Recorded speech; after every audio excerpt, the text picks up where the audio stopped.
Hola, buenas noches con todos, con todas. Mi nombre es Dante Trujillo y estamos aquí con Alberto Vergara y Maday Urteaga para asistir con todos ustedes a la presentación de la nueva edición, no recuerdo si es la tercera o la cuarta ya, de Ni Amnésicos ni Irracionales de Alberto en el sello Bucket, que es el sello de bolsillo del Grupo Editorial Planeta.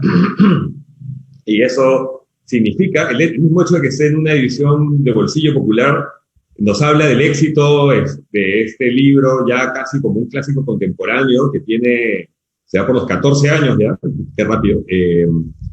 Y para mí es un placer porque tengo una relación casi personal con el libro, ¿no? Yo tuve la suerte de ser el primer editor de ese libro en el 2007, por generosidad y confianza de Alberto. Así que para mí es un súper placer, más allá de que es mi viejo amigo. Entonces, y hablar con él de política siempre es un gustazo. Y por supuesto también estar con Maday Urteaga, que es una joven promesa de las ciencias políticas nacionales. Entonces, sin más, voy a presentarlos rápido y brevemente para luego darles la palabra. Yo estoy aquí de convidado, en realidad.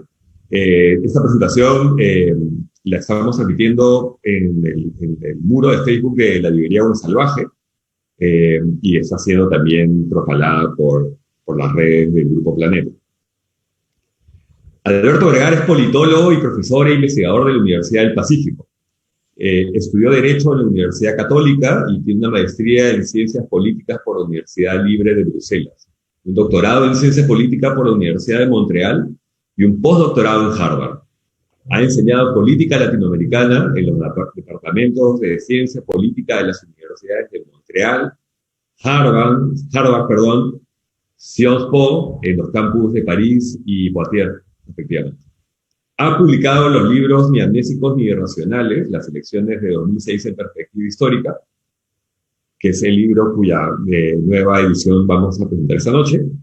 La iniciación de la política, El Perú en perspectiva comparada, coeditado con Carlos Meléndez, La danza hostil, Poderes subnacionales y Estado central en Bolivia y Perú, 1952-2012, Politics After All Violence, Legacies of the Shining Path Conflict in Peru, coeditado con Gilles Sofer, y una compilación de sus artículos en prensa titulado, de manera bastante sugerente, por supuesto, Ciudadanos sin República. Asimismo, colabora en publicaciones académicas y otras más de divulgación y de periodismo como Letras Libres, de New York Times, Foreign Policy en el Perú, en medios como La República y El Comercio. Y nos acompaña esta noche también, y es un honor para mí haberla conocido, Maday Urteaga, que es egresada de la Universidad Católica también, y se hizo famosa hace unos años por su talento, por su brillantez. Ella recibió propuestas para realizar estudios de posgrado en 6 universidades norteamericanas, en MIT, Princeton, Berkeley, Columbia, Cornell y Harvard. En Harvard es donde es estudiante de segundo año del doctorado en ciencia política, y sus temas de estudio son la construcción del Estado, la economía política de las estrategias de desarrollo. Bueno, sin más, leyendo esos currículos tan impresionantes de mis amigos e invitados, le doy la palabra a Alberto, y con la primera pregunta, que es como de cajón, que es, en estos años transcurridos entre la primera edición que publicamos en 2007 y la segunda, bueno, nosotros tuvimos 2 o 3, pero fueron reimpresiones en realidad. Es decir, el libro gozó de popularidad desde el principio por algunas por sus ideas y por su estilo, lo cual ha sido bastante bien señalado, por ejemplo, por Danilo Martuchelli en el prólogo de la edición del 2019, ¿no? El libro tiene esta peculiaridad, ¿no?, que anticipa además sus textos futuros, que es el de combinar, por ejemplo, tan inteligentemente la mirada histórica con el análisis político coyuntural, ¿no? Y a esto se le suma, pues, un estilo narrativo, un estilo escritural que ha sido bastante celebrado por ingenioso, por cachoso y por agudo, ¿no? Pero cuéntanos, Alberto, a estos ya casi 14 años de la publicación, ¿cómo ves tu libro? ¿Cómo ves tu propio libro? ¿Cómo ves que ha evolucionado? ¿Cómo lo ves precisamente en perspectiva histórica?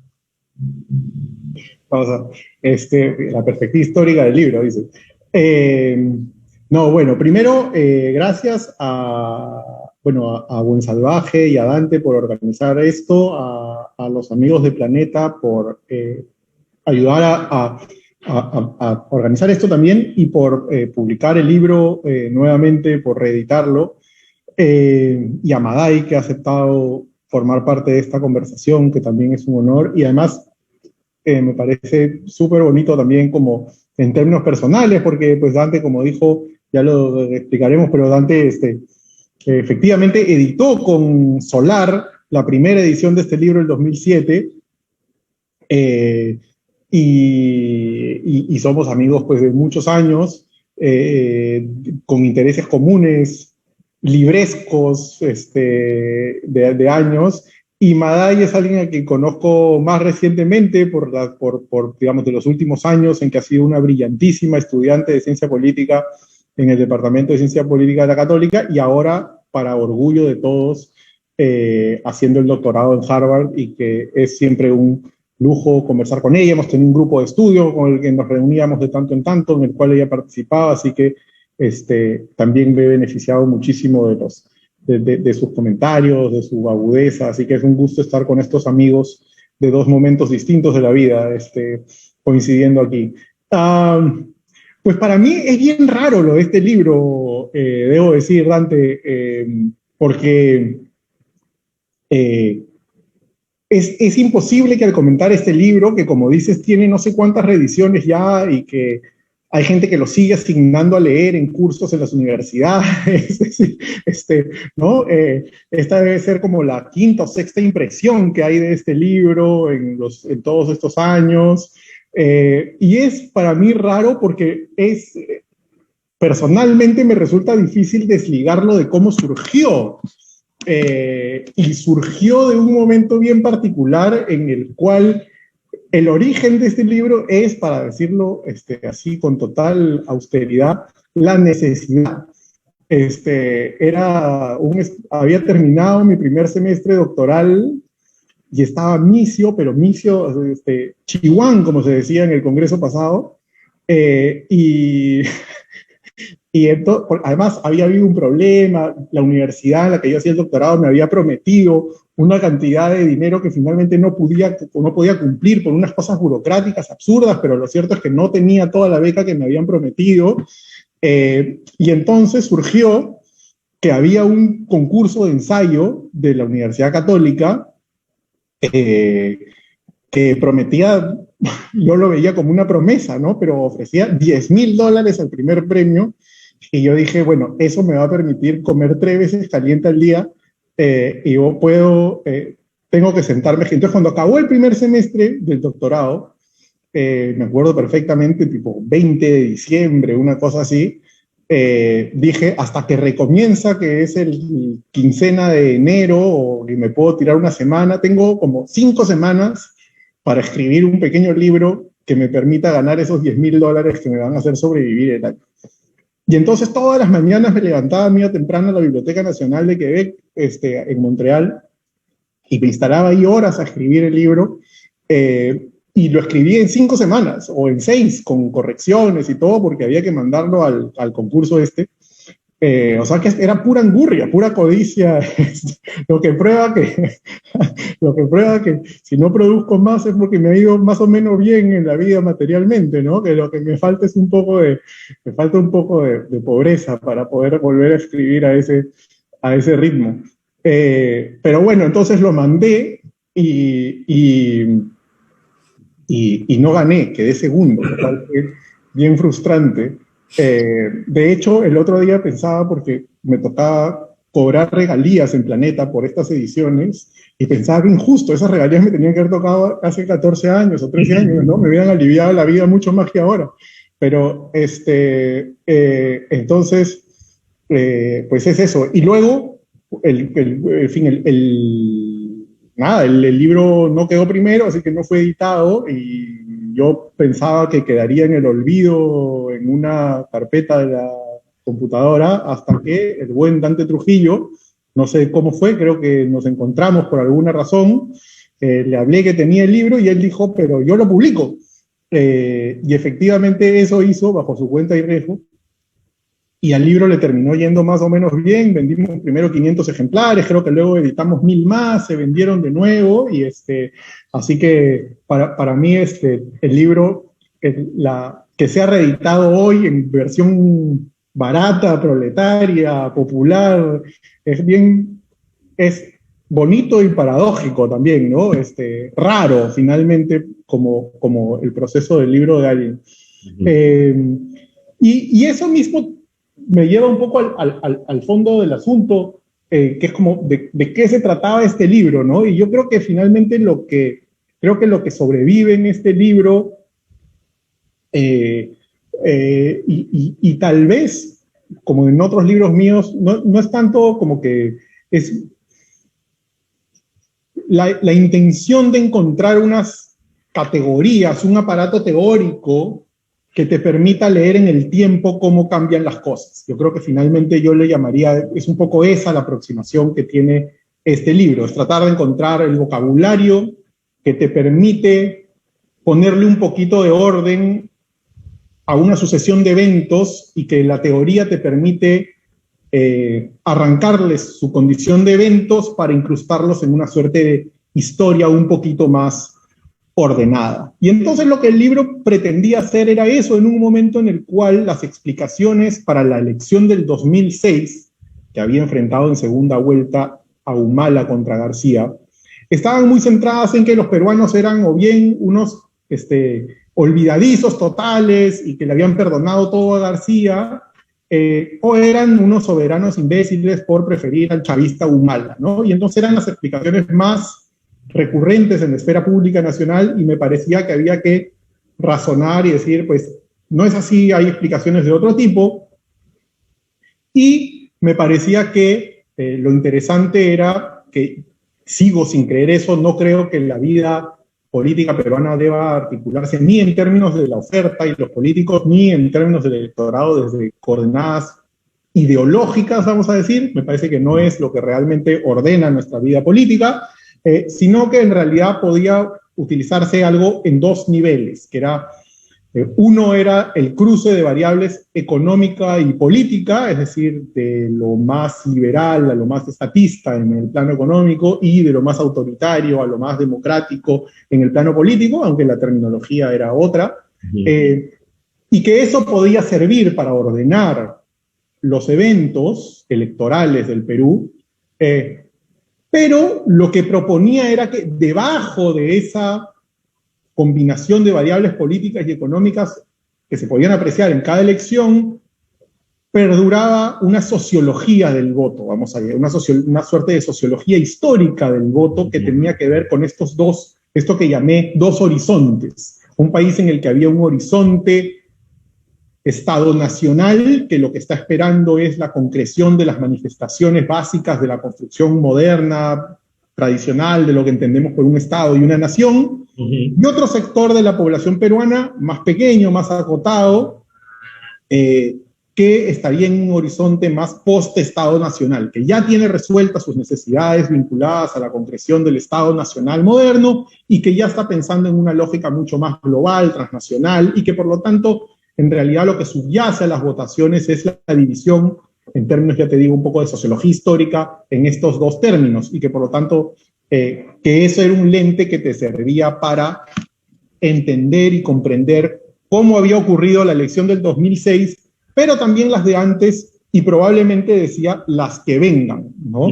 Y por eso cuando apareció la nueva edición del 2019 de este libro, que esta es la edición pocket o de bolsillo, de esa edición del 2019, me animé a hacerle un epílogo que retoma las categorías y trata de evaluar, y lo que sugiero es que no es que el modelo teórico de hace 14 años sea pues, un oráculo que te permite predecir lo que va a ocurrir, pero sí creo que sigue siendo un mapa que ayuda a pensar, digamos, y Maday seguramente nos va a comentar eso, y podrá ver cuánto nos, o tal vez no, o tal vez Maday nos dice que no, que en realidad obstruye el pensamiento, pero no sé, Entonces, creo que, creo que ese fue un poco el origen, tanto como personal, como la motivación intelectual de por qué había que intentar escribir este libro en ese momento, ¿no? Así que esa es un poco la combinación de lo que me dices, así lo personal con lo intelectual. Ujú, ujú. Ahora, antes de darle pase a Maday, que ha preparado con el rigor académico que seguramente la acompaña a diario, ha preparado un texto. Yo quería decirte que un par de cosas. Uno, que tú insistes en no acordarte con eso, pero tu título original del libro era Ni locos ni cojudos, ¿ya? Y tú insistes en que no. Y sí, te lo quieres olvidar, pero tu título original era Ni locos ni cojudos. Uno. No, el título original era Sí, Inclusiones Inconclusas. sí, yo sé. Que era el título del ensayo que mandaste a hacer. Inclusiones Inconclusas era como, no. Sí, y yo tuve que convencerte de no ponerle ni locos ni cojudos. Luego, el patrón, y seguramente conversaremos de eso, no sé si te lo iba a preguntar alguna vez, pero esos postulados del libro, el de los cuadrantes y el de los horizontes, haciendo especial hincapié cuando hablas del Estado-Nación, en la ausencia o en la pobreza del republicanismo peruano. Siempre he querido saber si eran ideas, o sea, porque son ideas muy sugestivas que hasta ahora influyen no solamente en tu propia obra, en tu propio discurso, sino me imagino que en muchos otros. A mí me impactó, por ejemplo, ¿no? Y me pareció útil, o sea, en todo sentido, para entender muchas cosas, ¿no?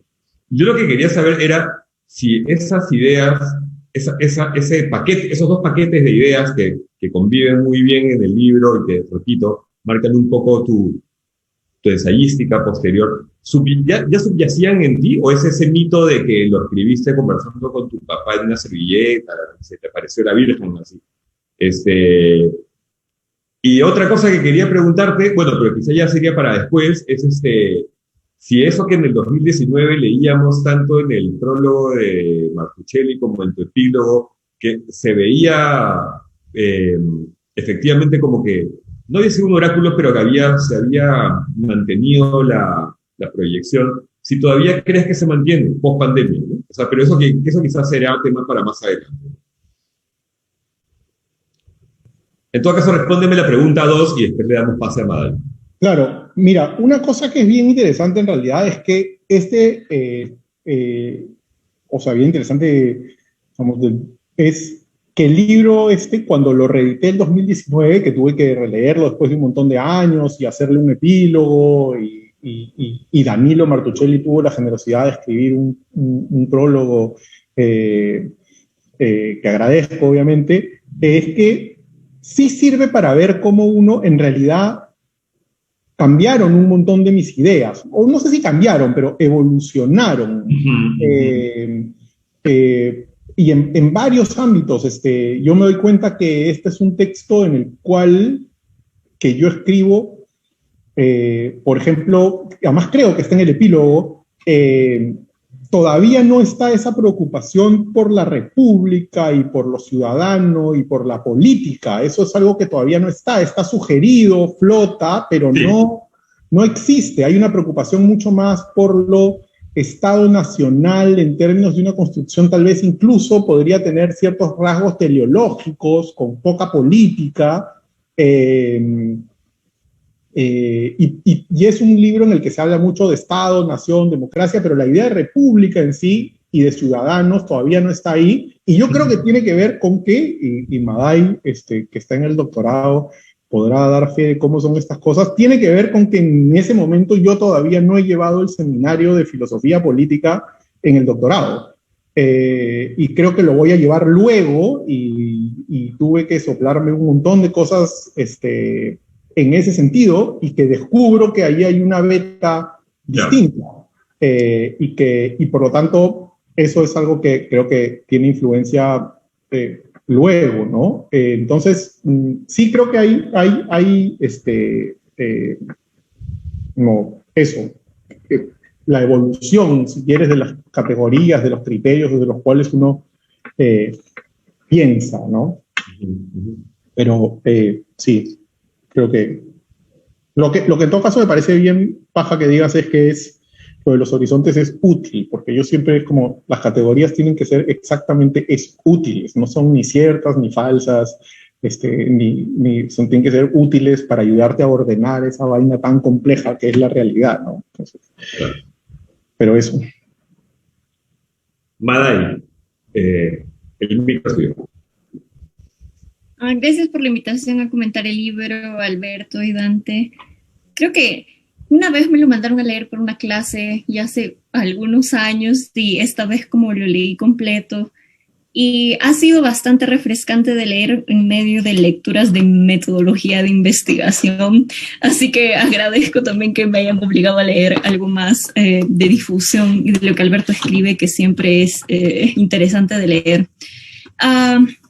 Solo para recapitular un poco lo que Alberto dijo al principio sobre el tema de su libro, Ni amnésicos ni irracionales pretende explicarnos patrones de votación en el Perú contemporáneo desde una perspectiva histórica. Alberto argumenta que nuestra trayectoria histórica, en particular nuestra experiencia de construcción del Estado-Nación y la experiencia diferenciada de inclusión o exclusión de las personas en explica la oferta electoral y también la forma en la que los ciudadanos están distribuyendo sus votos. Específicamente, como Alberto también lo mencionó, los candidatos se están ubicando en un eje de discrecionalidad que tiene que ver con qué tanto respeto a las reglas de juego democrática existen entre ellos o no, y en un eje de intervención estatal en el cual es la típica dimensión de qué tanto el Estado va a intervenir en la economía, va a manejar la economía.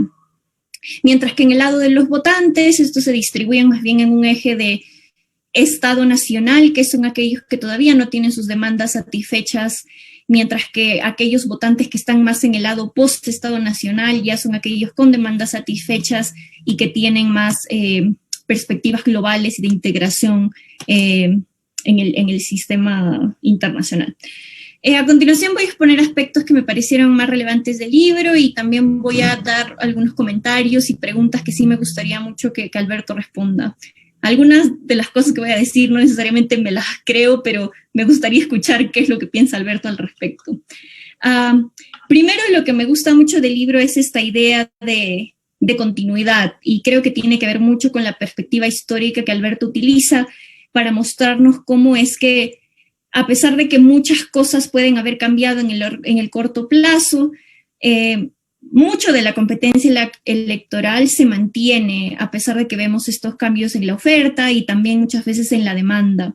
En cada elección es posible encontrar representantes de las variedades de políticos que Alberto califica como populistas, y en este sentido entendemos populista como un estilo de hacer política, y a los que Alberto hace referencias como populistas conservadores, partidarios, institucionales o nacionalistas. Cada elección tenemos como un ejemplo de eso y hasta ahora creo que lo podemos observar, tanto cuando teníamos partidos y ahora que no los tenemos, la continuidad en la estructura de la demanda y la oferta electoral parece constante. Una pregunta que tenía mientras leí el libro es qué es lo que está definiendo el eje de la posnacionalidad. ¿Qué es lo que significa estar incluido y cómo la inclusión puede disfrazar situaciones más bien de inclusión incompleta con oportunidades de salida?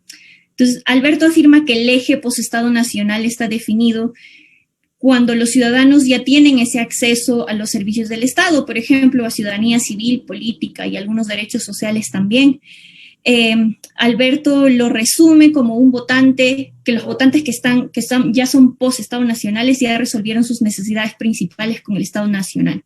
Sin embargo, me queda la sensación de que hay que distinguir entre los post-Estado nacionales que están en ese grupo a pesar del Estado, de los que están en ese grupo gracias al Estado.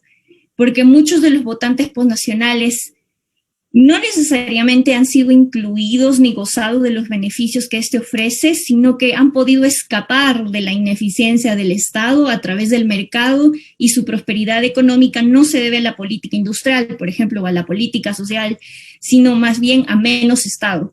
Entonces, no es experiencia de buen Estado, de inclusión, sino oportunidad de salida gracias al mercado lo que está definiendo su post-Estado nacionalidad. Por ejemplo, Alberto menciona a los peruanos viviendo en el extranjero y probablemente también podríamos hacer el argumento de que los peruanos viviendo en el extranjero en general pueden ser un ejemplo de inclusión incompleta, que no necesariamente como tienen estos valores postnacionales porque han gozado del Estado, sino que fueron afuera justamente para escapar de nuestra ineficiencia, o los peruanos viviendo en un distrito más acaudalado de Lima, por ejemplo, que pueden pagar una educación pública, que pueden pagar seguridad privada, que pueden pagar pensiones privadas también, son aquellos que han logrado como, voy a inventar esta palabra, bypassear el Estado, pero aún así los podemos, en las categorías de Alberto, serían posestado nacional sin necesariamente estar incluidos. Y entonces, ¿qué es lo que implica esto? Siguiendo esta lógica, ¿qué es lo que implica para las categorías y para los ejes que Alberto nos propone? Sobre todo si consideramos que los porcentajes que están clasificados, por ejemplo, creo que están en el epílogo del libro, en alguna parte que no me acuerdo, como librecambistas, intervencionistas y nacionales, postnacionales, son bastante parecidos. O sea, vemos que cuando Alberto los está clasificando, en realidad uno podría decir, ¿para qué estamos utilizando este eje de Estado nacional y postestado nacional? Si parecería en general que los postestado nacionales serían más bien los librecambistas, que no quieren el Estado justamente porque más que representar beneficios, en general les impone costos, y más bien los Estados nacionales serían como la típica izquierda que quiere más Estado para ganar ese piso básico, y una vez que adquiere los beneficios básicos, ya poder también salirse más de este juego de tener un Estado ineficiente que no necesariamente está incluyendo. Entonces, mi pregunta para Alberto es que, ¿por qué cree que sí es relevante mantener este eje de posestado nacionalidad? ¿Y por qué no podríamos simplemente reducirlo a la típica escala de derecha o izquierda que un observador ajeno a la política peruana, por ejemplo, nos diría que eso resume lo que Alberto quiere decir con una escala menos? En segundo lugar, y ya saliendo un poco del tema de los ejes, me gusta mucho el énfasis que Alberto pone en el desempeño como clave para entender la consolidación democrática. Alberto es claro en afirmar que el desempeño del Estado estructura la experiencia de inclusión de los votantes y, por tanto, es muy importante para que nosotros aprendamos a valorar la democracia.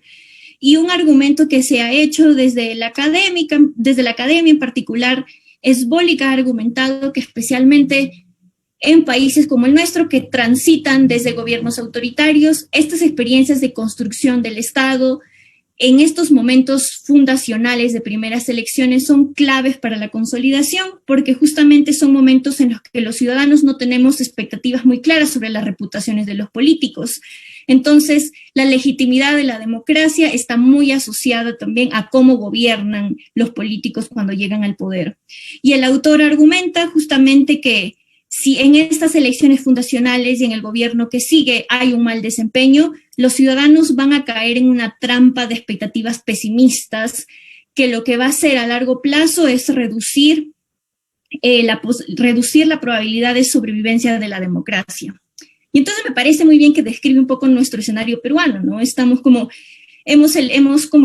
transitamos desde el gobierno de Fujimori, del autoritarismo competitivo a la democracia. Me parece que no nos han tocado gobiernos muy decentes, más bien como hemos vivido como ya bastante tiempo y los últimos eventos sobre el Vacunagate nos demuestran. En esta situación, las expectativas de los ciudadanos también me parecen bastante pesimistas. Y entonces, la pregunta que yo tengo y que no sé cómo responder es por qué nuestra democracia ha sobrevivido a pesar de que tenemos las condiciones para que ésta no necesariamente sobreviva. No tengo una respuesta para eso. Me gustaría mucho escuchar lo que piensa Alberto o Dante. Y en general, para como resumir un poco, me ha gustado mucho leer este libro, especialmente luego en esta coyuntura electoral y en estas semanas que, como les dije, estaba abarrotada de cosas académicas. Quizás las personas que nos están observando ahorita habrían esperado más análisis de coyuntura electoral, pero mi sesgo académico me llevó más por estas ramas. Estoy segura, sin embargo, que Alberto, como dice Martuchelli en el prólogo al libro, articula con brío las coyunturas y la historia, los eventos y las estructuras, las sincronías de los tiempos cortos y la diacronía, transitará esas dos esferas fácilmente y compensará por mi falta de brillo en el análisis coyuntural y al mismo tiempo que responde mis preguntas.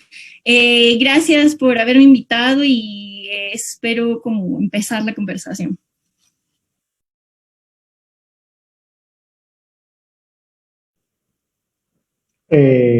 Dante, tú, bueno, Maday, muchísimas gracias por los comentarios, que son, mira, el primero me parece el más interesante, porque de verdad que nunca lo había pensado. Y me parece súper interesante lo que dices, porque efectivamente creo que es interesante en dos planos. Creo que es interesante desde la satisfacción de complejizar la división, es decir, porque lo que estás planteando es efectivamente eso que ese alrededor de 25% de población que generalmente el análisis en el libro lleva a decir que es post-Estado Nacional, lo que estás diciendo es, ok, lo que Maday nos ha dicho es, ya puede ser que, por lo tanto, ya tiene satisfechas varias de sus necesidades respecto al Estado-Nación en términos de derechos civiles, políticos, sociales, pero los tiene satisfechos porque el Estado ya le cumplió o los tiene satisfechos porque él solito se los ha pagado. Y son dos cosas bien distintas y por lo tanto me parece bien importante de complejizar.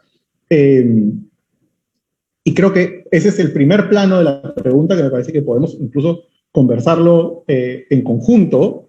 Pero la segunda es que si es que esa distinción podría llevarnos a negar la utilidad de la división, ¿no? Y que, por lo tanto, básicamente una distinción izquierda-derecha se acercaría a la diferencia.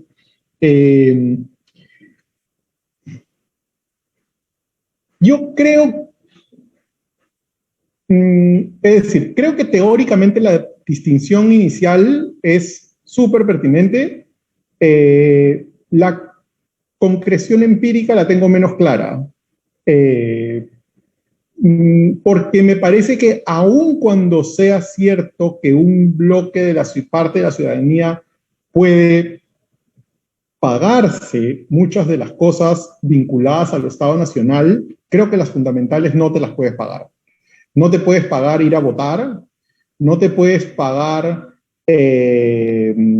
toda la seguridad, no te puedes pagar la estructura,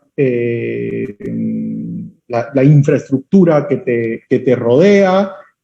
Por lo tanto, creo que te puedes pagar algunas cosas, pero no creo que seas enteramente post-Estado Nacional porque eres capaz de pagártelas todas. Es decir, incluso uno podría pensar,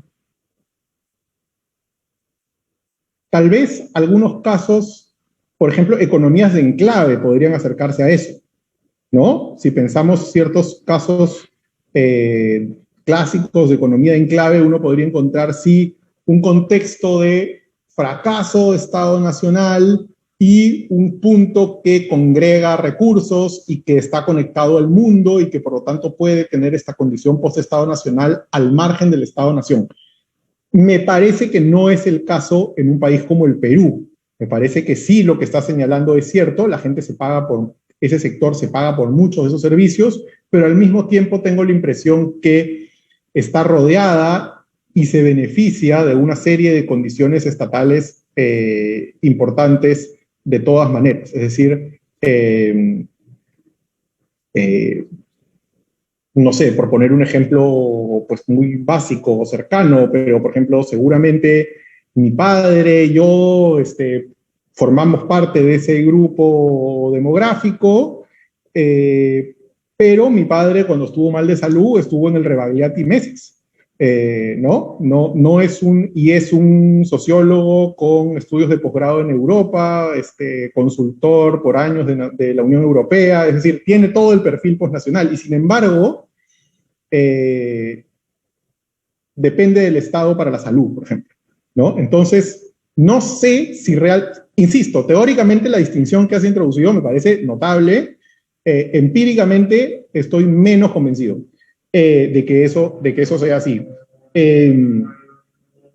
Y lo otro que creo que es interesante, y sobre esto tengo menos clara la cosa, es la distinción de lo postnacional y lo nacional. Creo que también alude a algo, es decir, la discusión como lo hemos planteado ahorita y como la estás planteando tú está bien centrada en lo estatal, ¿cierto? En los derechos y en lo estatal.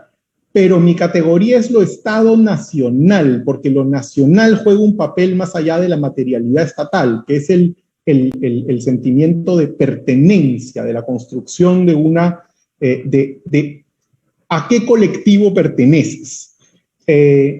Y yo tengo la impresión que por lo tanto, lo post-Estado Nacional también alude a un colectivo que pertenece a algo que va más allá de la nación y que puede tener formas de pertenecer a un mundo más global que el otro sector no tiene. Es decir, hay un elemento ahí de funcionar globalmente que está asociado a ciertas habilidades, a ciertas pertenencias, que, insisto, va más allá que la materialidad del Estado. Y que de hecho, por ejemplo, es algo que a mí me pareció bien interesante cuando fue lo del Brexit, que apareció esta categoría que está citada en el epílogo, pero porque me acuerdo que tuvo bastante éxito la distinción que hizo Goodhart para explicar el Brexit y eventualmente también la votación de Trump, que decía que el mundo contemporáneo ya no estaba dividido entre proletarios y los dueños de producción, o la izquierda y la derecha, no sé cuánto, sino que era la distinción que él proponía era que las sociedades están divididas entre los anywhere y los somewhere, ¿no? Los anywhere siendo la gente que puede chambear en cualquier sitio, que tiene las habilidades para moverse de aquí para allá, que es funcional en inglés, qué sé yo, ¿no?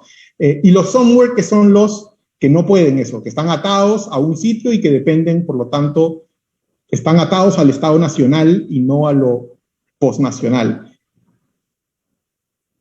Creo que algo de eso hay en esa división que la hace útil, más allá de la derecha y de la izquierda. Creo que alguien que es de izquierda y que está vinculado, pues estoy pensando en voz alta casi, pero alguien de izquierda vinculado al mundo de los derechos humanos, que sabe el lenguaje de los derechos humanos, puede trabajar en Nueva York, y alguien de derecha, gerente, puede trabajar en la City en Londres, y comparten una globalidad identitaria de pertenencia, pasando por encima de la división ideológica, creo. No sé, ¿qué piensas, Maday?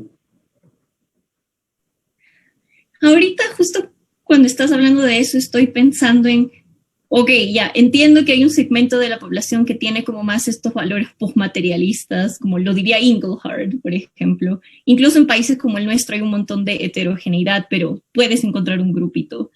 Pero eso significa que necesites primero desarrollar una identidad nacional para luego tener una identidad postnacional. Entonces, como, o sea, para mí, si tu experiencia, otra vez, estatal ha sido como, a pesar de que, como dices, como hay cierto nivel de bienes públicos que el Estado tiene que dar, infraestructura, por ejemplo, agua, desagüe, más allá de ese mínimo de servicios, si tu experiencia con el Estado es una experiencia de, ok, como el Estado es ineficiente, como tengo como exit este exit possibility, como diría Hirschman, al mismo tiempo eso también impacta tu percepción de la nación, porque como tú lo estás diciendo, como están súper ligados, entonces puedo identificarme como peruana, pero mi sentimiento de identificación no va a ser muy fuerte, pero sí puedo tener como esta posnacionalidad y sentirme más ciudadana del mundo. Entonces,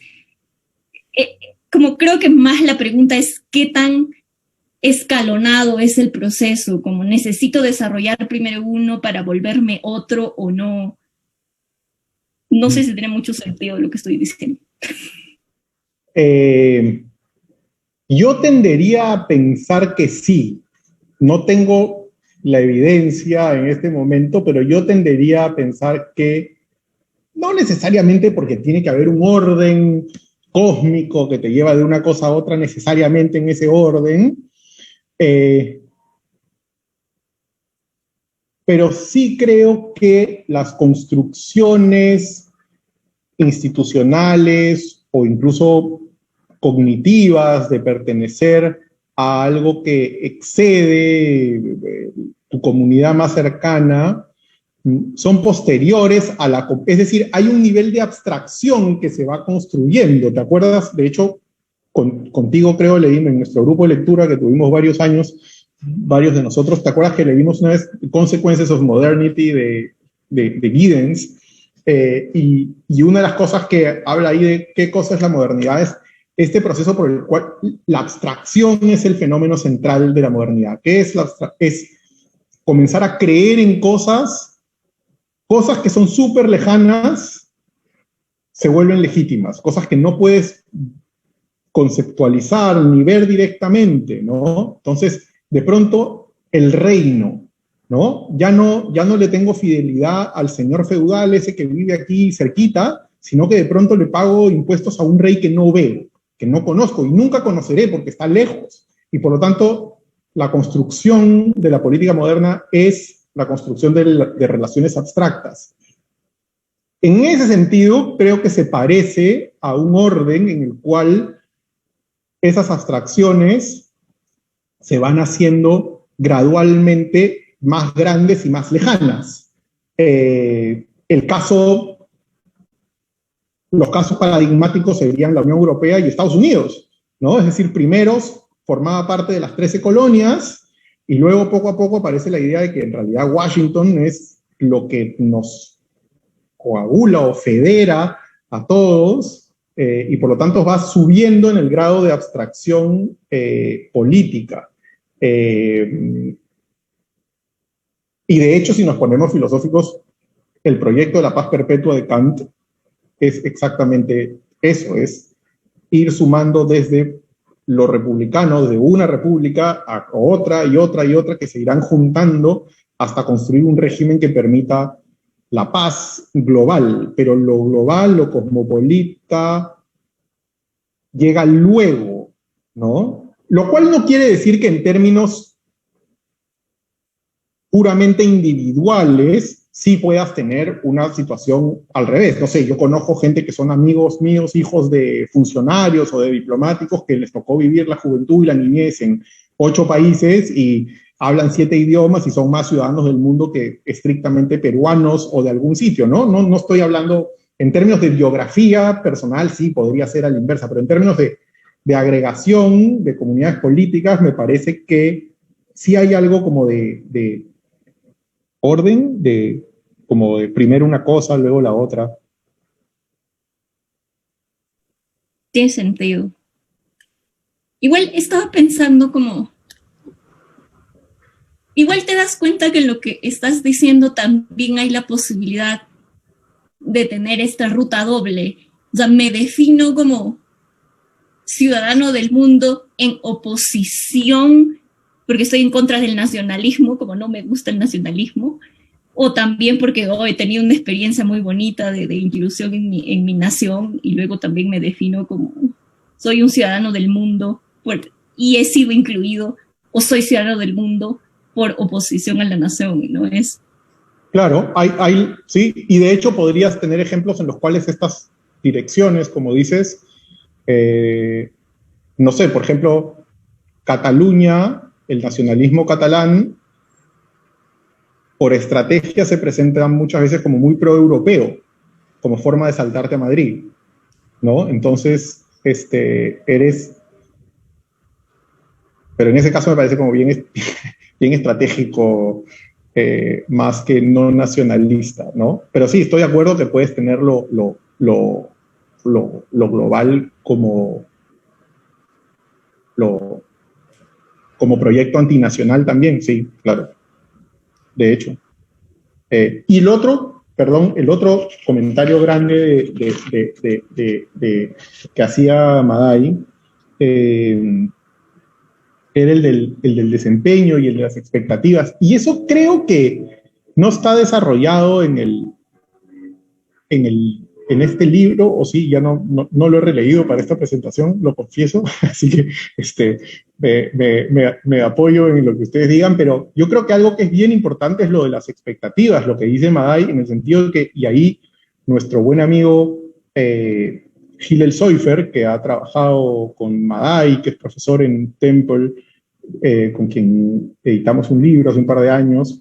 Él tiene un texto en el cual yo creo que lo sacó de su libro y seguramente será parte de un proyecto posterior en el que trata de explicar por qué perdura en el tiempo la baja capacidad estatal en los países, ¿no? No solo porque su libro sobre la capacidad estatal lo que trata de ver es el inicio, pero luego se hace la pregunta de por qué perdura. Y lo que dice es que la capacidad estatal, básicamente la incapacidad estatal, perdura porque los ciudadanos ya se acostumbraron a que el Estado no les va a dar nada, y entonces ya no le reclaman al Estado. Y como no le reclaman al Estado, el Estado no da nada.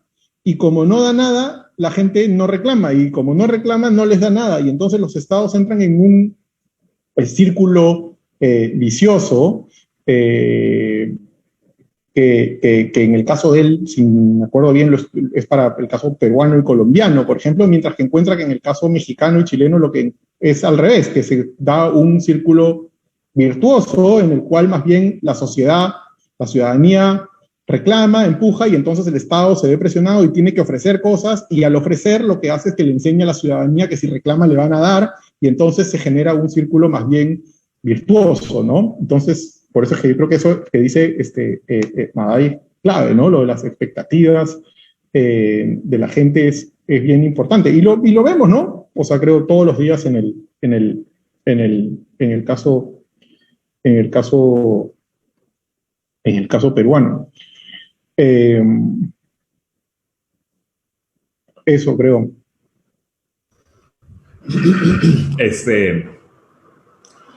Creo que los voy a tener que invitar a bajar de las esferas celestes filosóficas, políticas. Guarda con lo de celestes, ¿ah? Porque precisamente, si hubiese alguien, que seguramente hay muchas personas al otro lado de la pantalla estarían esperando, ya que cuentan con la presencia de ustedes dos, preguntarles por el momento, ¿no? Y me quedé pensando, que cuando lo que quieres decir es que hasta ahora es como un verdadero silicio. Escucha, cuando salió la edición de Planeta de ese libro fue, si no estoy mal, en noviembre del 2019, o sea, poco después del cierre del Congreso, ¿no? Y no era poca cosa. No era poca cosa lo que se venía desde el 2016 hasta ese momento, en 3 años se habían pasado tantísimas cosas, y aún así eso era nada comparado con los 14 meses que vinieron después del noviembre del 2019, que es donde estamos ahora mismo parados, ¿no?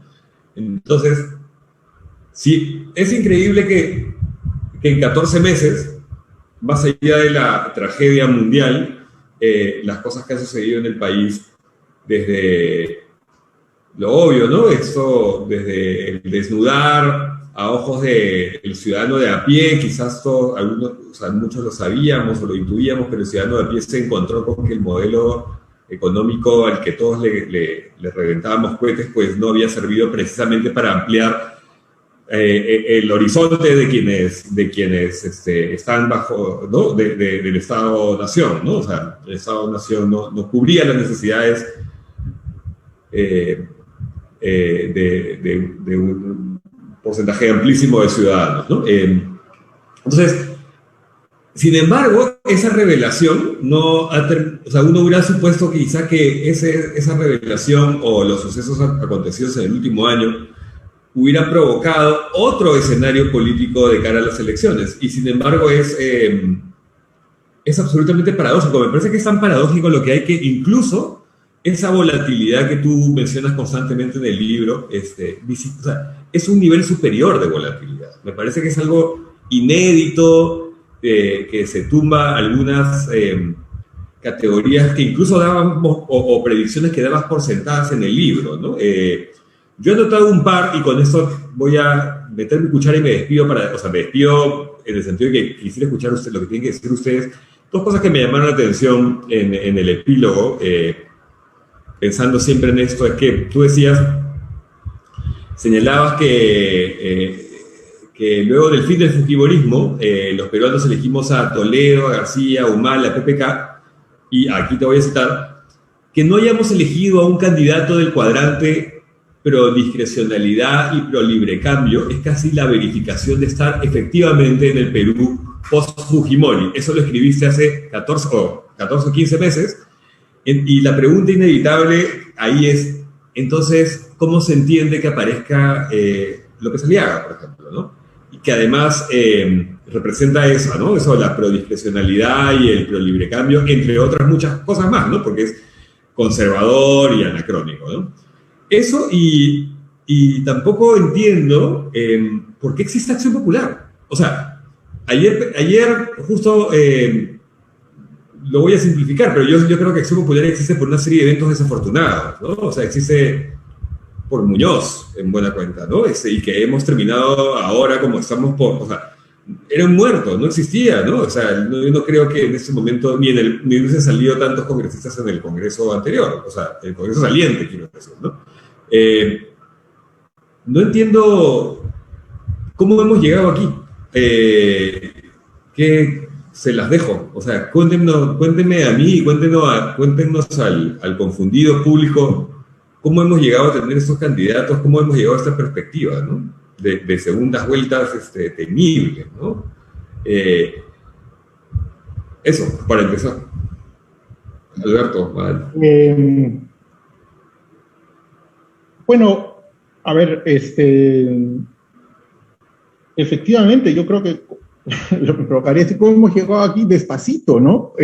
Porque cuando se publicó, cuando el libro se presentó, se había cerrado, digamos, cuando se presentó la nueva edición, que tiene este epílogo nuevo, se había cerrado, se había disuelto el Congreso, y creo que estaban por ocurrir las elecciones, o estaban, y claro, ha habido una degradación importante en la vida representativa del país, tanto que en realidad uno podría preguntarse, y a ver, Maday, ayúdame, pero claro, en la argumentación de este libro tú tienes que tener alguna posibilidad de asignarle un significado, finalmente un significado histórico, institucional, a un candidato para ligarlo a un electorado, ¿sí? Algún tipo pero claro, Forsyth es un conjunto vacío, pues, ¿no? Es decir, Forsyth no es interpretable, porque no hay, o sea, no... ¿qué significa Forsyth? Te lo pregunto a ti, Maday, en el sentido de no te pregunto qué significa Forsyth, sino que te pregunto si tuviéramos que pensarlo desde las categorías de ese libro, ¿es posible introducir a Forsyth ahí? ¿Tiene algún sentido imaginar ese ejercicio o es realmente un exceso, una frivolidad, un sinsentido, ¿no? Yo tendería a pensar más que es eso, más que... y lo de López Aliaga, bueno, yo creo que en realidad lo que dices es interesante porque quiere decir que va a perder, pues, ¿no? O sea, está en el cuadrante en el cual no hemos tenido un presidente ahí, y efectivamente sería muy difícil que gane porque estando ahí, siguiendo la argumentación del libro, si ganase alguien que está en ese cuadrante, significaría que el Perú post-Fujimori se ha acabado, ¿no? Pero no creo, la verdad. En general, tendría la impresión que lo que encuentra el epílogo al analizar las elecciones hasta el 2016 es que en segunda vuelta quien gana suele ser quien se pone del lado democrático, ¿no? Quien logra representar mejor la cuestión democrática. Siempre ha ganado quien consigue eso, ¿no? Entonces, creo que eso sí hay. El problema es que, claro, si se te acumulan candidatos con pocas credenciales democráticas, ya no hay de dónde pueda surgir eso. Pero no sé, Mada, ¿y tú qué piensas? Solo para clarificar, López Aliaga estaría en el cuadrante discrecional y en el como librecambismo. Sí, claro. ¿No? Okay. Yo creo, ¿no? No sería más como... ¿No sería más como los que tú categorizas como populistas, conservadores? O sea, de esos que hemos tenido algunos en la historia. Sí, pero es que populista no sea, porque el populismo, no sé, una cosa que me cuesta en el Perú cuando se utiliza la expresión populista, por ejemplo, para Keiko Fujimori o para López Aliaga, es que para mí el populismo, que de hecho es la definición que uso en el libro, es un estilo de hacer política, ¿no? Que es un poco la propuesta de Alan Knight, este historiador inglés, y por lo tanto es un estilo simpático. Es decir, el populista para mí es alguien que te hace reír, que te puede hablar 2 horas y lo sigues escuchando, ¿no? Independientemente de si sea de izquierda o de derecha, es alguien que entretiene. No es un amargado. Y lo que yo siento es que Keiko Fujimori y López Aliaga son fundamentalmente gente amargada, incapaz de reír, de caer bien, ¿no? Entonces, me resultan más personajes conservadores, movilizando no sé, la amargura, que mucho más que el populismo, que suele ser algo más festivo. Pero sí tiene un punto populista. Yo entiendo lo que dice Madayo respecto a López Aliaga, ¿no? O sea, yo sí creo que existe un populismo, un antipopulismo en su populismo, digamos, ¿no? O sea, es el populismo con ¿cómo se llama la banda? Con silicio, ¿no? el populismo mortificatorio. Claro. Ahora, hay una cosa que acabas de decir que es interesante, que acabas de mencionar que me parece muy interesante, que es que siempre has dicho, y a ver si se cumple, que los ganadores de la segunda vuelta, en este periodo que analiza desde el 2001 en adelante, siempre han sido los que han tendido más hacia la prolegalidad, ¿no? Entonces, hacia la legalidad en general. Entonces, ahí nomás ya hay una paradoja, porque si está puntero Jordi Lezcano, que pertenece a un partido, ya tenía un presidente trucho hace unos meses, entonces no se explica cómo las predicciones dicen que ganaría incluso a todos, ¿no? En todo caso, lo que da es como la receta de qué es lo que tendría que hacer el segundo, o sea, quien fuere, ¿no? Es pintarse como más legal, como más democrático, ¿no? Y hacerlo quedar a él como que representa el golpe de Estado, o sea, recordarse constantemente el golpe de Estado o el golpe de Estado que hubo, ¿no? Yo creo que más que, y acá creo que Steve estaría feliz de escuchar este argumento, que más como que pintarse como pro legalidad, también juegan un rol bien importante los establishments de los que habla Steve, o sea, esos actores políticos clásicos, como típicos que siempre han estado de una elección a otra para ayudarte a pintar a tu oponente como arbitrario, como que el que te va a llevar al camino al autoritarismo. Entonces, por más que nuestro establishment, como diría Steve, como sería muy débil y fragmentado, creo que las segundas vueltas sí dan la posibilidad en el Perú de que actúen de alguna manera para bloquear a ese candidato que puede ser como más como la amenaza o representar la discrecionalidad. Y por eso es que, como la pregunta que estás haciendo, Dante, o sea, ¿por qué terminamos eligiendo a la legalidad y no a la discrecionalidad, a pesar que siempre tenemos como estos episodios, ¿no? Y yo creo que ahí sí las reglas electorales de la segunda vuelta como te ayudan un montón a eso, porque imagínense que solamente tuviéramos como una primera vuelta, probablemente ganaría el candidato como discrecional. En cambio, la segunda vuelta como sí les da oportunidad a los establishment, por más débiles o fragmentados para que estén, para que ayuden a bloquear, me parece un poco.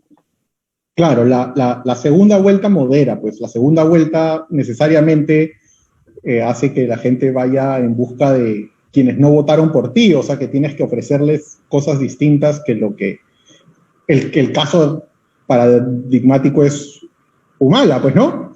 Humala en la segunda vuelta promete no hacer nada de lo que había hablado en la primera vuelta y entonces ¿no? Jura ante estos élites, como dices, Madai, jura no ser Humala. Y lo más increíble es que lo cumplen, ¿no? Porque en realidad uno podría pensar perfectamente que en un sistema tan desestructurado, el día que tomase el poder hubiera dicho, bueno, sí, yo dije eso, pero ya me olvidé, ¿no? Sí, pero estoy de acuerdo que hay ese efecto de la segunda vuelta. Ahora, con lo del escano, esta paradoja que planteas es perfecta, porque efectivamente si tuvieras una segunda vuelta entre Lescano y López Aliaga, tienes a un tipo muy, ¿no? Tienes a un candidato muy autoritario, conservador, que además no tiene empacho en presentarse como el Bolsonaro nacional, o sea, digamos, ¿no? De autoritarismo abierto. Y del otro lado, Lescano, que forma parte del partido que acaba de hacer un golpe de Estado hace 3 meses.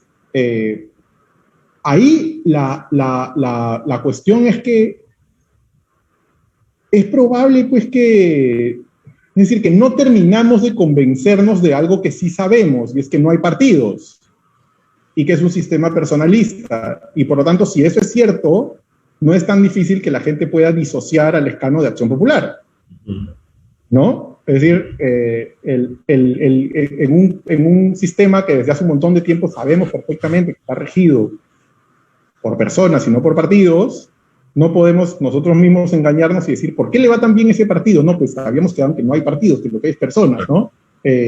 Aún así, desde luego, a mí me gustaría que hubiera una penalidad mayor. Para ser honestos, tampoco es que Lescano esté primero con 44%, está primero con 13%, ¿no? Lo cual prueba que algún grado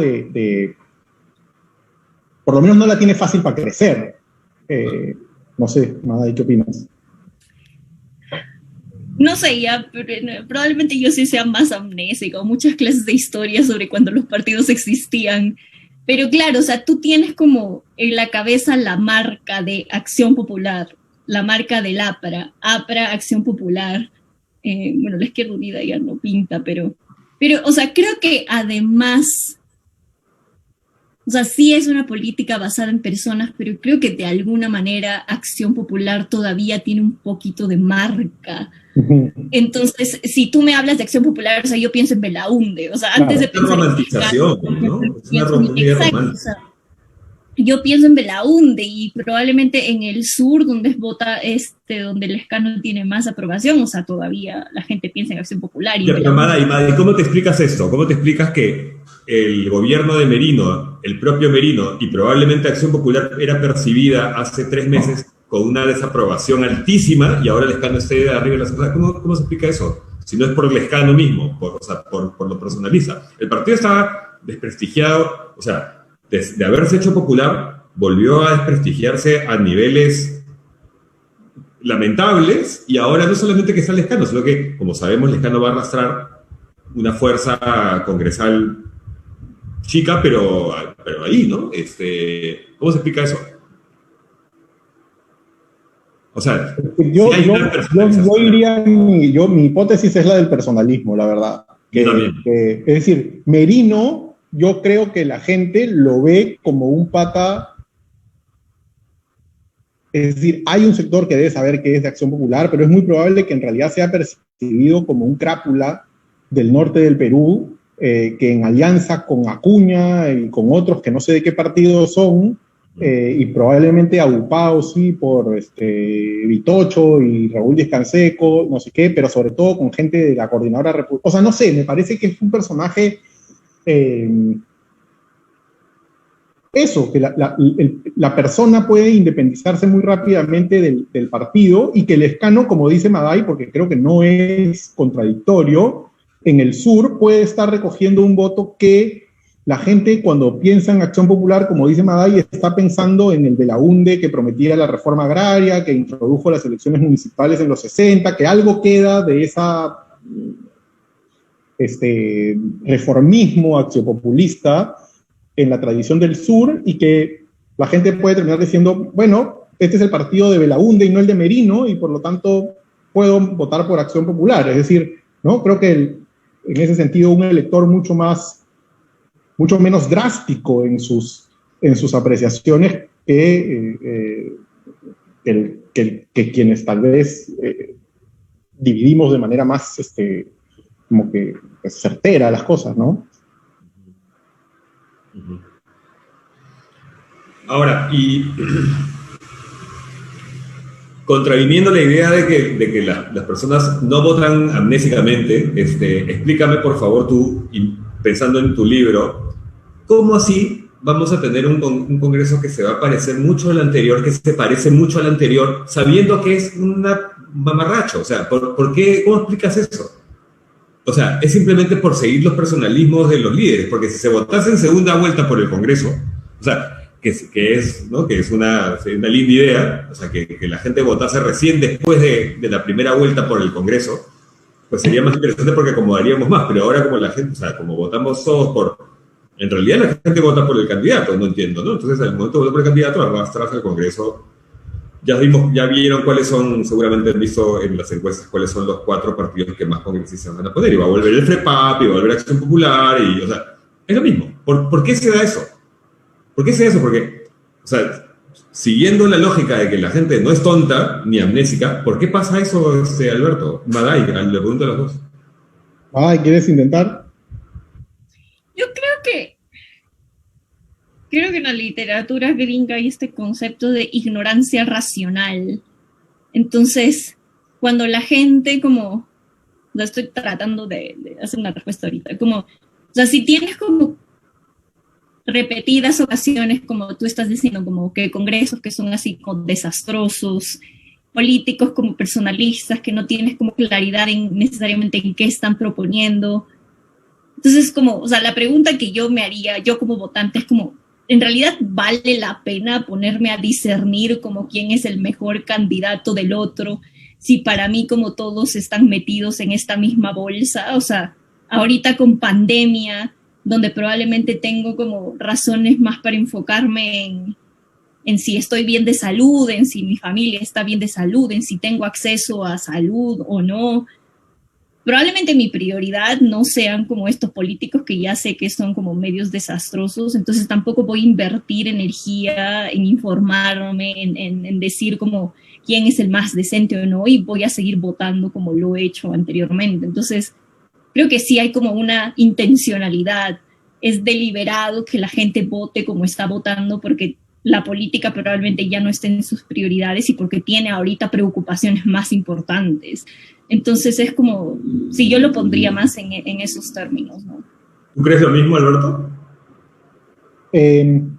Sí, creo que tiene sentido, pero creo que, digamos, para completar lo que dice Maday, yo diría que, de hecho, en el epílogo del libro yo traté de plantear que cuando yo hablé de que el elector no era ni amnésico ni irracional, no quería con eso celebrarlo per se, ¿no? Y más bien en el epílogo tengo una sección en la que digo que ni amnésicos ni irracionales, ni bien representados. Uh-huh. Y por ni bien representados significa que no basta con que tengas un ciudadano, un elector mosca, como somos los electores peruanos, que sabemos, votamos cruzado, esperamos a la cola, queremos arruinar al otro. O sea, ese es un votante, pues, cortoplacista, estratégico, cunda, ¿no?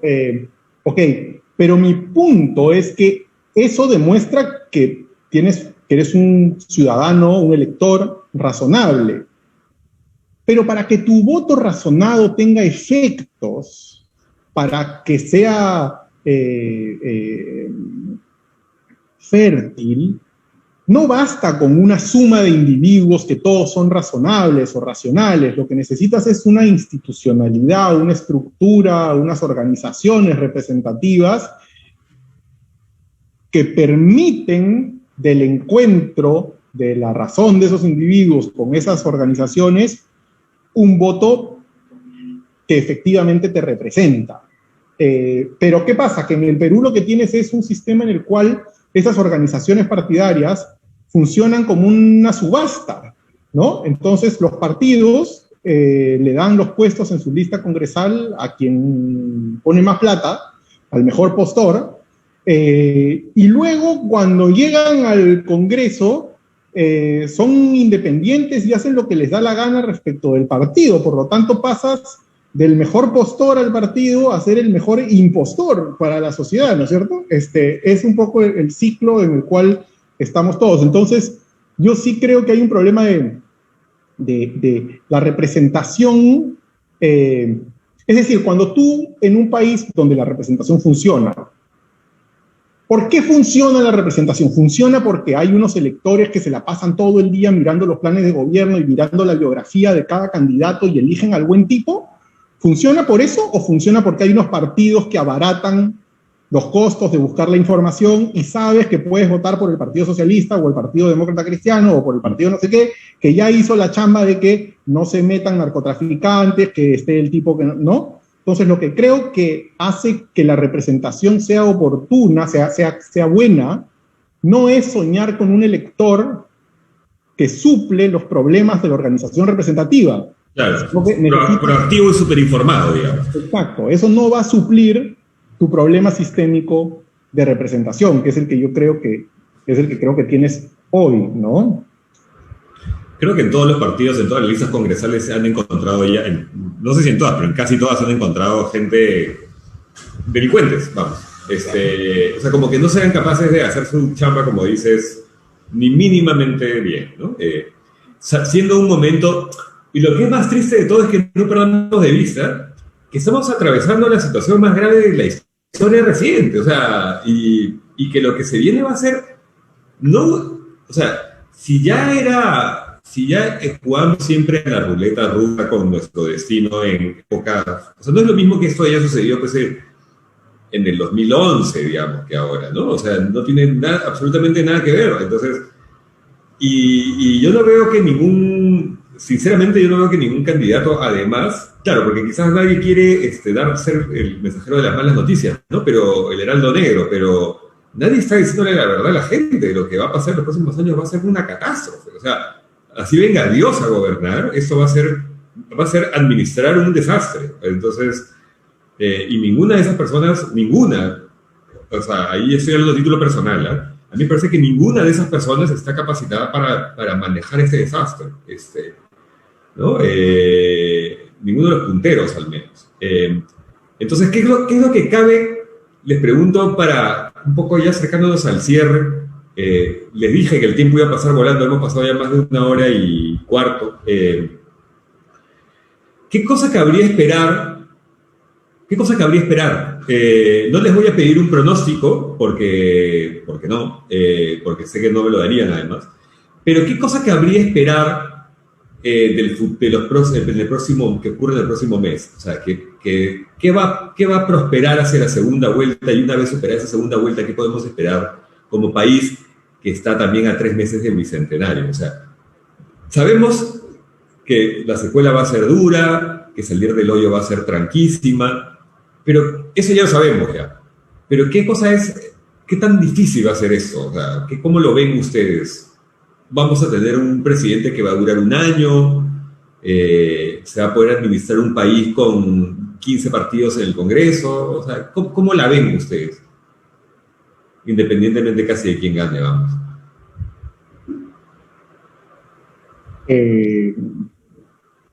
Maday, ¿quieres empezar tú o comienzo yo? ¿Qué piensas? Empieza tú. el heraldo negro, ha dicho Dante, y yo he pensado que ya que ha dicho el heraldo negro, lo siguiente es la resaca de lo vivido, ¿no? Es lo que se viene, es la resaca de lo vivido, efectivamente. Mira, yo diría que, a ver, por ponerlo en dos etapas, porque es así como lo has planteado qué va a pasar en las próximas semanas, y yo creo que va a pasar algo que era como muy previsible, y de hecho me acuerdo que cuando Marcos Cifuentes me entrevistó en su programa hace unos meses, le decía, es una elección que se va a decidir por una metida de pata, por una denuncia que va a aparecer a un candidato. Que todavía puede suceder, por supuesto, ¿no? Por supuesto, o sea, va a moverse con una respuesta ingeniosa en un debate, con una denuncia, entonces, estamos en el mundo de la contingencia, realmente contingencia total, ¿no? No creo que haya...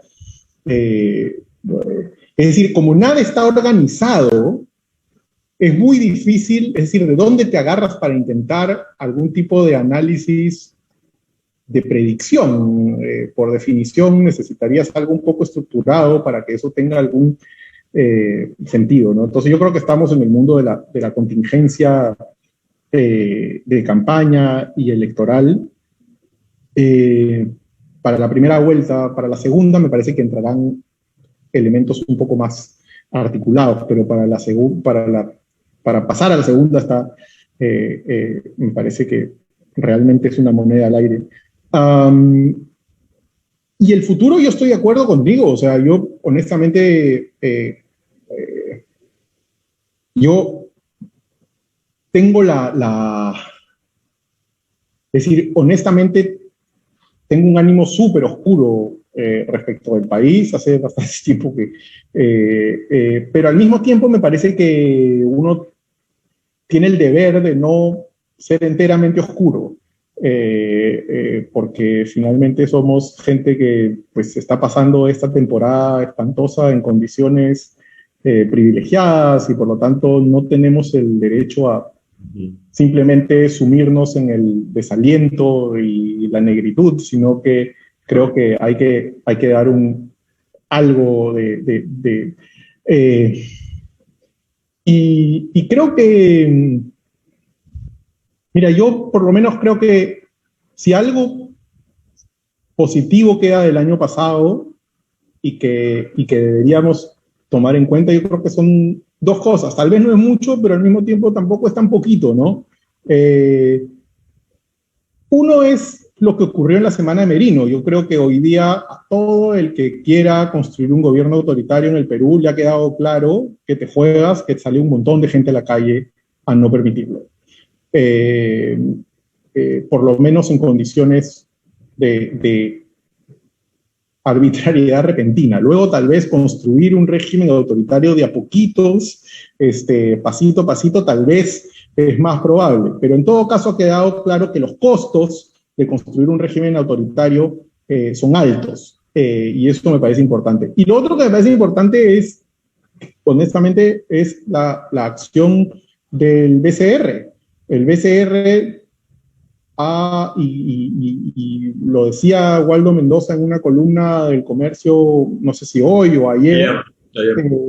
La recuperación económica en términos de crecimiento del Perú del próximo año se va a deber a que el BCR y el MEF jugaron un papel importante en pues, con el plan Reactiva y la estabilidad de la moneda con el BCR. A mí me parece que eso es, digamos, tienes como una suerte de BCR que te impide el descalabro económico y tienes una suerte de ciudadanía que te impide el descalabro autoritario, ¿no? Son como, es impedir lo peor, no son armas para construir lo mejor, pero al menos es para impedir lo peor y construir desde ahí algo, ¿no? Que obviamente va a necesitar de un talento que no está en los candidatos que tenemos en este momento, y de unas condiciones que también parecieran estar ausentes en un montón de dimensiones, como has mencionado. Pero ahí está, pues, es la pelea que queda la pelea que queda abierta para el mediano plazo, independientemente de las elecciones, porque yo creo que todos, no sé qué piensas, Maday, y aquí te doy la palabra, pero creo que estamos de acuerdo en que es una elección que no va a resolver ningún problema político institucional, por lo menos. ¿No? No sé, Maday, ¿qué piensas? Sí, estoy de acuerdo con lo último, pero también creo que en realidad no sé qué tan de acuerdo estar contigo con la idea de que los costos de instalar un gobierno autoritario han aumentado porque la sociedad se moviliza más. O sea, porque me estoy pensando más como en perspectiva comparada, como, o sea, Ecuador, Bolivia, antes de elegir como a Correa y a Evo. O sea, en Ecuador los movimientos indígenas como eran más o menos articulados, tenían como, se vacaron a presidentes antes, entonces, pero aún así como tuvieron a Correa y Correa instauró un gobierno que era más autoritarismo competitivo.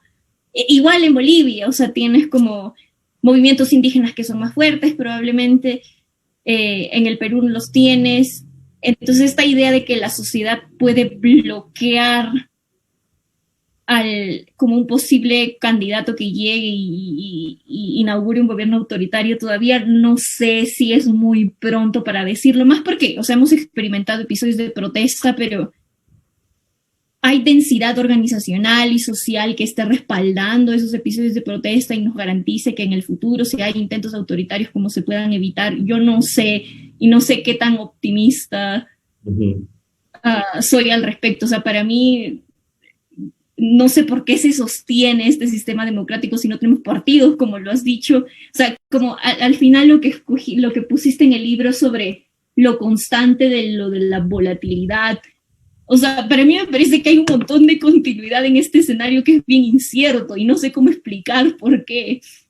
Entonces, por ahí soy menos optimista y con lo que dijiste, o sea, creo que también tendríamos que esperar como nada de reformas de fondo. O sea, no sé por qué, probablemente yo esté mal informada también, no sé, a ciudadano average, promedio.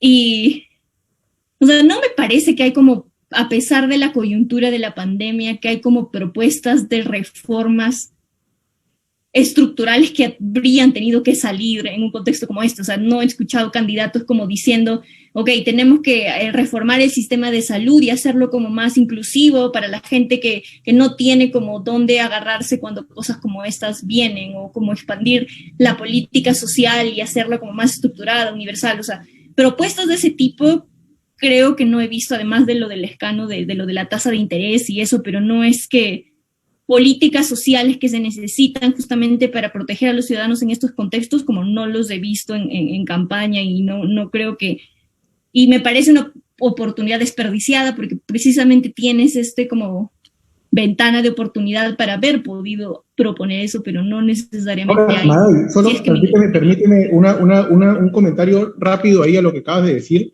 Efectivamente, estoy totalmente de acuerdo que no hay propuestas de reformas de fondo que deberían haber aparecido en ¿no? Pero tampoco hay propuestas, vamos a decir, de una actitud beligerante y populista en serio para el nivel de crisis que hay en el país. O sea, yo me esperaría a un izquierdista o un derechista proponiendo un paredón en la Plaza San Martín para fusilar a políticos, empresarios, dueños de clínicas privadas, y no hay. La verdad es que lo que tenemos es dentro de todo es una izquierda moderada, y el señor López Aliaga, que sí, no nos gusta, ¿no? Pero que tampoco está proponiendo, no es Bolsonaro, y sí, Bolsonaro hace una apología de la dictadura, de la desaparición, de las torturas, de la dictadura brasileña. El señor López Aliaga puede no gustarnos, pero tal vez me estoy equivocando, pero no lo he escuchado comentarios de ese mismo calibre. O sea que no tienes ni las reformas de fondo, ni propuestas de la rabia. Entonces, conclusión, no hay, o sea, no, básicamente no hay nada, ¿no es cierto? no hay nada. Qué triste, ¿no? Que no haya nada. Respecto a algo que han dicho los dos y han diferido, y yo sigo, es algo que le doy vueltas también últimamente y me desconcierta, no mencionar los dos, pero en sentido opuesto, repito, es ¿qué pasó con la furia de hace 4 meses? ¿Qué pasó qué pasó con los millones? Depende de quién contabilice los millones de personas que salieron en noviembre, que salimos en noviembre, o las revueltas en las carreteras, en todas las carreteras de la costa, de hace más recientemente. O sea, ¿por qué eso no se traduce? ¿Por qué esa molestia ciudadana se ha menguado, se ha apagado, se ha entibiado? O sea, ¿por qué ese como furor ciudadano, patriótico, ¿no? Que la gente salía y decía, veniendo mi presidente, que se vayan todos, etcétera. ¿Por qué se traduce ahora? O sea, ¿por qué ha perdido combustible tan rápido y termina así tan fofito? O sea, ¿por qué ahora mismo nadie... O sea, ¿por qué justifica precisamente que esté el escándalo, López Aliaga? ¿Por qué están esas personas? ¿Es solamente una cuestión de oferta? Esa es mi última pregunta, por cierto, y quería apuntar, siendo más ligerito, que lo del BCR es temible ahora mismo, ¿no? Porque esa continuidad, esa estabilidad tan celebrada, pues ya son por lo menos, yo escuchaba a 2 candidatos decir que el señor a lo mejor se va en agosto, o sea, ¿no? Entonces, y uno de ellos está probablemente en segunda vuelta casi, ¿no? Bueno, eso les quería preguntar, ¿por qué no ha habido un correlato, digamos, entre este furor ciudadano y lo que estamos viendo? Porque tiempo hubo, o sea, sabemos que 5 meses en el Perú es como 50 en Suiza, ¿no?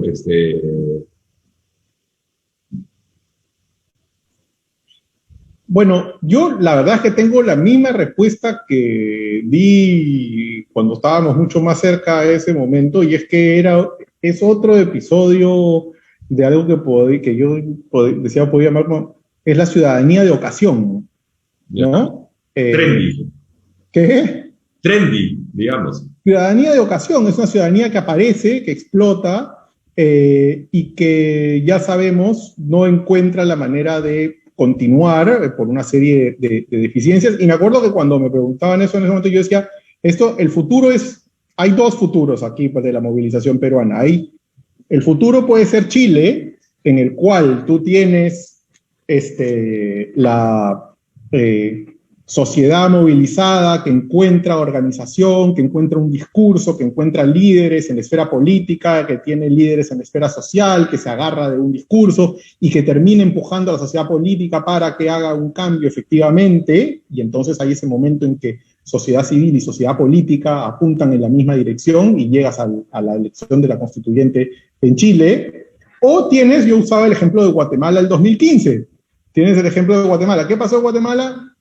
Hubo una gran movilización para sacar al presidente corrupto, la gente fue a la calle, qué sé yo, lograron que el presidente renuncie a la presidencia, y a las 3 meses hubo elecciones y ganó un payaso de la televisión amarrado con todos los intereses de toda la vida corruptos de Guatemala y se acabó, ¿no? Entonces lo que yo planteaba era, a mí se me hace que el caso peruano será una cosa poquito más cercana a Guatemala que a Chile, y creo que finalmente es lo que está ocurriendo, lo cual no le quita ningún mérito a lo que ocurrió en ese momento, pero sí que efectivamente volvemos tal vez a una explicación, pero ya no desde desde la dimensión representativa y política, sino de la organización de la sociedad civil, que te permita que esa ciudadanía de ocasión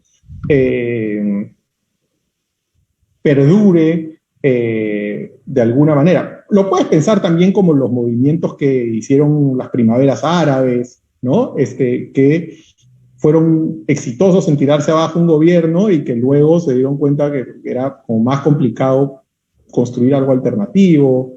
Entonces, yo diría que es una ciudadanía política que aparece en estos espasmos de vida que tiene en ciertos momentos, ¿no? Pero que sabemos perfectamente que no es sostenido en el tiempo, ¿no? Mike, ¿quieres apuntar algo?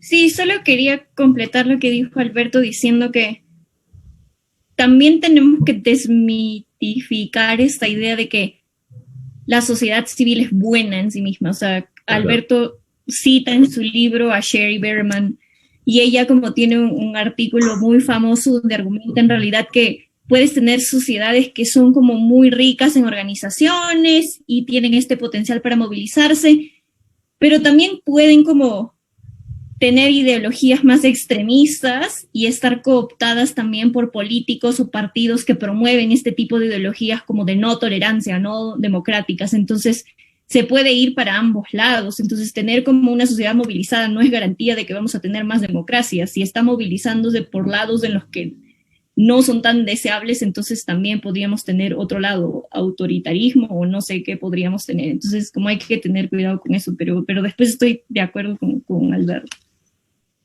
Bueno, amigos, cada vez que he tenido una conversación pública con Vergara siempre hemos dicho, pero que dure 45 minutos nomás, ¿sabes? Y siempre duran el doble. Esta es la espera de verlos en persona. Ha sido un placer para mí estar aquí de oletón con gente tan caña como Maday y Alberto. Les recuerdo que estamos celebrando la nueva aparición de Ni Amnésicos ni Irracionales, editado por Bucket, del sello del Grupo Planeta. Es decir, es un libro ahora en formato de bolsillo, al alcance de la mano, literalmente de todo el mundo, y es una lectura utilísima en ese pequeño fenómeno de publicaciones políticas, de ensayo de ciencias políticas, de divulgación que hay. Ahí se lo está pasando mal. Es una joya, es una joyita, que les recomiendo con entusiasmo leer y disfrutar, porque de lo que se trata y lo que más falta nos hace es conversar, ¿no? Y crean métodos que va a ser importantísimo en los próximos años. Va a ser la única manera de salir de eso. Bueno, muchas gracias a la librería, a Harold, que nos está ayudando ahora mismo en la transmisión, a Planeta, a Alberto y a Maday. Buenas noches, amigos, y buena suerte. Muchas gracias, Dante. Muchas gracias, Maday. Realmente, muy generosos los dos. Un gusto verlos. Gracias, chao. Gracias. Les pido que se queden unos segundos.